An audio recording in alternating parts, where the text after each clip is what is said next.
So you've decided to make a move to Manhattan, Kansas, and you have no idea what to expect when you're getting here? Well, that's perfect, because today we're going to go over the 6 upsides of living in Manhattan.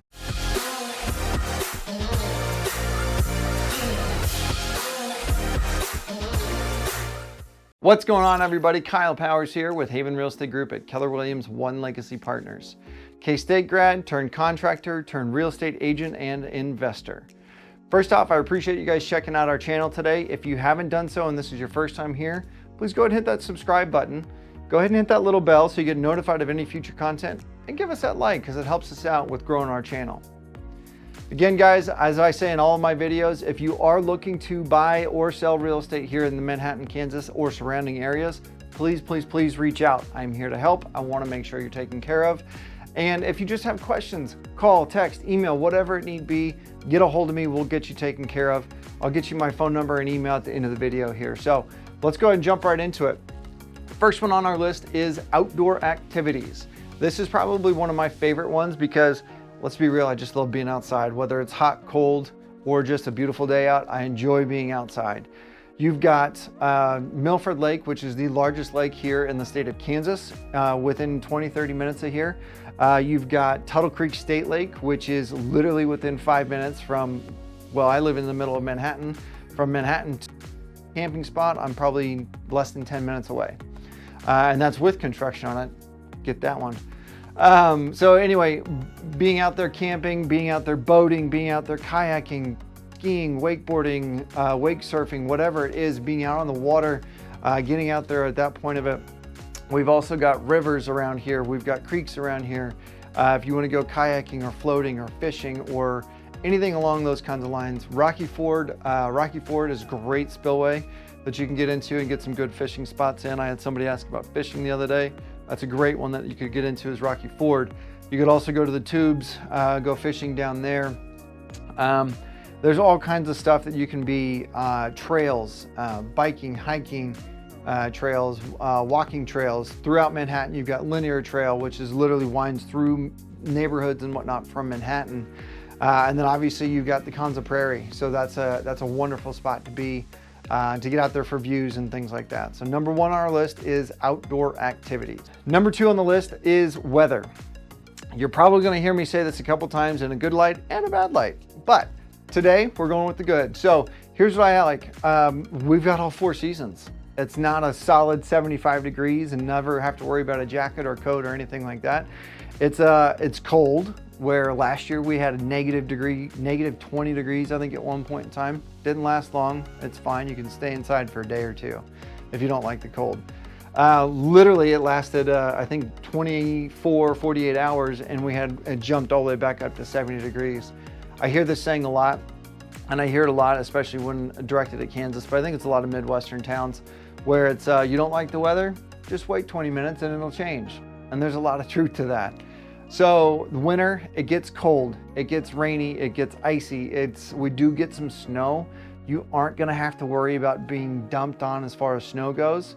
Now watch me say this, and now it's gonna happen where it just gets dumped on and we get a ton of snow this year. But nevertheless, there's not usually a lot of snow.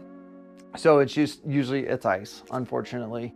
But we do get some snow. We get some good sledding. There's some good sledding hills and stuff that you can do, another outdoor activity. But then it goes into, we've got, oh my gosh, I'm losing my mind. We go into the springtime. So from winter to spring, obviously there's a way the seasons work. Springtime's awesome. It really is. You get those 60-degree days, in my opinion, is absolutely perfect day. 60s, low 70s. You can get out there, get going with just a light jacket in the 60s, maybe. Usually by then it's pretty nice out, but everything's starting to green up. It's starting to get going, and everybody's starting to come outside again from being inside from the cold. Spring's a beautiful time of weather. Then getting into summer. Summers get a little warm. Sometimes we get triple digits, which is fine. But here's the thing. I wouldn't want to go fishing I wouldn't want to go boating and skiing and all that kind of stuff when it's just a solid 75, because the water never warms up.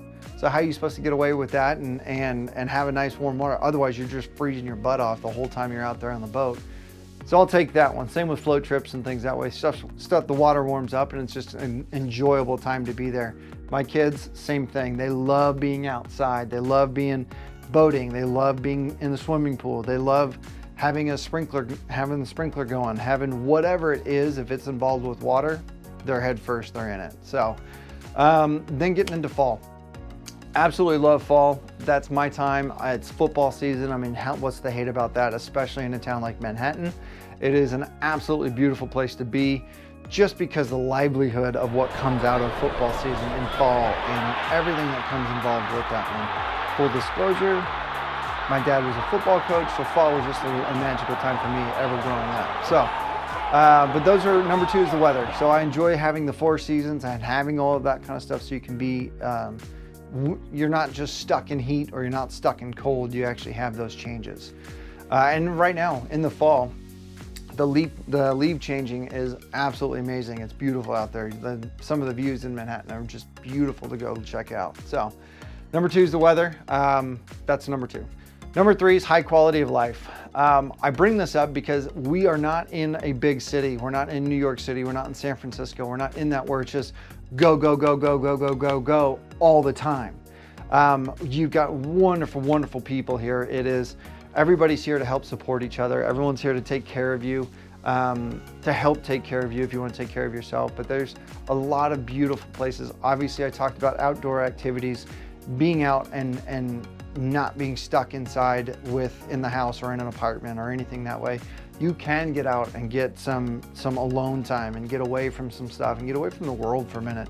And so to me, that is one of the best things about Manhattan, is that it is not a hustle and bustle unless you want it to be. I mean, if you want it to be, that's a whole different story. I talked about in one of my previous videos, the crime rate being so low. Historically, Manhattan has been lower crime rate than the entire state of Kansas, lower average crime rate than the entire state of Kansas. So that's a huge piece for me, I think, is that it does have, they're really, be vigilant with what you are with kids and stuff, but it is a wonderful place where you don't necessarily have to be worrying about people with kids and whatnot on that one. But again, be vigilant, because there is still crime. I'm not saying we have zero crime. So be vigilant with that kind of stuff. But other than that, number 3 is high quality of life. Number 4 is one I haven't really gotten deep into, kind of, I guess. But number 4 is the friendly people. And again, I kind of touched base on that a little bit, but what I mean by that is the friendly people, the givingness of the people in this town is unbelievable. I mean, there are so much support, so much in charities, and just to name a few, there's Camp Lit literally just started their business, or started not business, but started their charity organization, where they are out there helping foster children and helping foster kids get over some of the things that they've had to go through in their life. But they are out there changing lives, and that quite literally is local to here. And the amount of support that they receive, like instantly, it's just because they are so many people in this community that love to give time, love to give money, love to give energy, and put that back into our community. Another one, we have the Boys and Girls Club. We have the United Way. We have all kinds of local charities, and I'm gonna say thriving. I mean, they thrive in this town. Literally, I just competed in the Chili Cook-Off, the annual Chili Cook-Off, which is a Young Trustees event. And there's 21 teams showed up, and each team was representing a different charity, a different charity organization here in town. 21 teams, 4 people a team. Like, that's a lot of people to come out and actually support and take care of our community. And that's a small event. That's a small event compared to some of the other bigger stuff that we see here locally throughout the whole year. And again, you're gonna see it's coming up as I record this video. We're coming up on Christmas time. We're coming up on this time to really give back as well. And there's going to be a ton of great stuff coming up for the next year, and what we can do to take care of everybody and continue to give back. Because that's one of the biggest things that I love about this town, is the friendly people and the givingness, the big-hearted people of everyone in this town is just, it continues to amaze me. And we are just adding more and more wonderful people to bring back to that. So Number 4 are the friendly people and the willingness and ableness to give back to our community through charities and different organizations and things like that. Number 5, kind of going back into that same piece of it. I guess these are kind of all kind of rolling together here a little bit, but number 5 is small business support. Don't get me wrong, we have the big ones, we have the Walmarts, we have the Home Depots, we have those bigger names of people to give us that idea and to give those there, but having that support. We went through what we went through with COVID and everything there. There was so much support for those little guys. And I say that, I don't want to say it demeaning by any means, because it is, these little guys are the guys that are in there every single day. The local restaurants, the local bakeries, the local accountants, the local real estate agents, the local, I mean, just being local and supporting people in these times of needs and making sure that we are there. You know, I will tell you, we have one of the biggest, and this is my personal opinion, but one of the biggest things that I enjoy about us is that we literally, last year, we had a big push for shop local.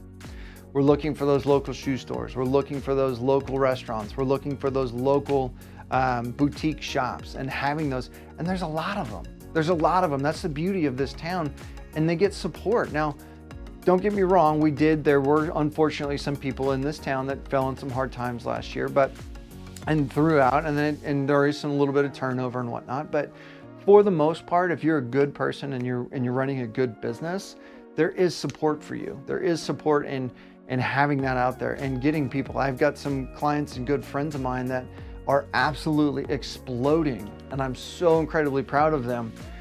They just leased up a new space for them, and they're getting ready to kill it. And I'm so incredibly excited. And just talking about it kind of warms me up inside, but they're getting ready to kill it, and I'm so excited to see what they can do. And she just quit her job, which is the beauty of it. She just quit her job to do this, and they've only been in business for a little over a year. And so that's kind of the fun part, because they're growing, and it's so cool to see happen. So the local support of the businesses and local businesses and startups here in town are just amazing, and I love seeing that part of it. So that's number 5. Number 6, I'd be a little hesitant, or I'd be a little upset if I didn't say this, but number 6 are our KSU Wildcats, baby. I mean, you gotta enjoy them. And two degrees of this. Number 1, alumni. Shameless plug. I love my Wildcats, in sickness and in health with them, and in good times and bad. But here's the thing that I really want to touch on, though, is that we have a D1 school in our backyard, literally in our backyard. You know, maybe you don't want to take your kids to a Chiefs game or a Royals game or to a bigger city and do stuff that way, but yet you still want to get them involved into starting to like the sports and starting to get in that stuff. I know that was mine. My wife and I literally this summer, we took our son to our first baseball game. And we kind of talked about going to the Royals game with him, but we were like, you know what, let's just see where we're at. Let's take him to a K-State game, see if he enjoys a little bit, and see if he can even spend, you know, even 4 or 5 innings of watching baseball, which I love baseball. I love watching it. I love going to a Royals game just as much as the next person. But having a 5-year-old do that, it's a big difference. So we tried that out. We tried to figure that one out for him and what we could get going there. Same thing, literally a couple weeks ago, we took him to his first K-State game. And that one worked out perfectly. Baseball, not so much. Football, he was all in on it. He's like, I want to go to a Chiefs game now. I want to go to a Chiefs game. I'm like, perfect, buddy, I got you. But that's the thing about it. We can do basketball. We can watch volleyball. We can watch men's and women's basketball. We can watch literally anything that you might want to watch. More than likely, we can get you into it with the K-State Wildcats and get the kids in it, get you in it, whatever it may be. So K-State Wildcats, that's a number 6 for me. I love that piece of it. Obviously, being in Manhattan, it's a wonderful place to be, and that helps. That helps with the livelihood of our town as well. So before we get into the bonuses, please, if you haven't, I'm going to repeat it again. Go ahead and subscribe. Go ahead and hit that like button and go ahead and hit that bell so you get notified of any future content. If you are interested in buying a house, selling a house, or just kind of asking questions, give me a call. My number is 785-477-5485. My email is kyle@homesforsalemhk.com. And again, reach out. I want to understand, I want to help you. So if there's anything I can do to answer any questions or anything along those lines, please give me a call. I would love to talk with you, just to kind of go through a couple things. I don't care if you're looking to buy in a month or if you're looking to buy in a year. Reach out, get a hold of me, we'll get you taken care of, and we'll make sure we get you in the right areas as well. Okay, on the bonus, here's where I'm at. Is my bonus for all this one is the Fort Riley. Okay, military personnel and Fort Riley, and taking care of and helping keep our community up and keep our community lively and taken care of, and moving whether they're moving into town, out of town, all that kind of stuff. There's a lot of turnover there, which in my opinion is a good thing because it culturalizes us. And I think I know a lot of my clientele have told me this, and I know I get a lot of people that show up here, especially Fort Riley personnel, that show up and they come to Manhattan, Kansas, kicking and screaming, thinking they're gonna go to the middle of nowhere, Kansas, and they're gonna hate it because there's nothing to do. And then they end up retiring here. So I will tell you, Fort Riley is probably one of my favorite ones. Obviously K-State, gotta have my alma mater there, but Fort Riley is probably next second because they help support us. And again, and vice versa, we help as a community help support Fort Riley. So I would be a little lost if I didn't have that Fort Riley connection, and having those good friends and clients, and the people that I've met have just been amazing as far as that goes. So Fort Riley is my bonus upside. I'll call it my 7th one, whatever you want to call it. But anyway, guys, I appreciate you checking out the video. If you have any questions about anything in the video or any of our other videos, please give me a call. Otherwise, you have a good week, have a good weekend, and if I don't see you, I'll talk to you next time.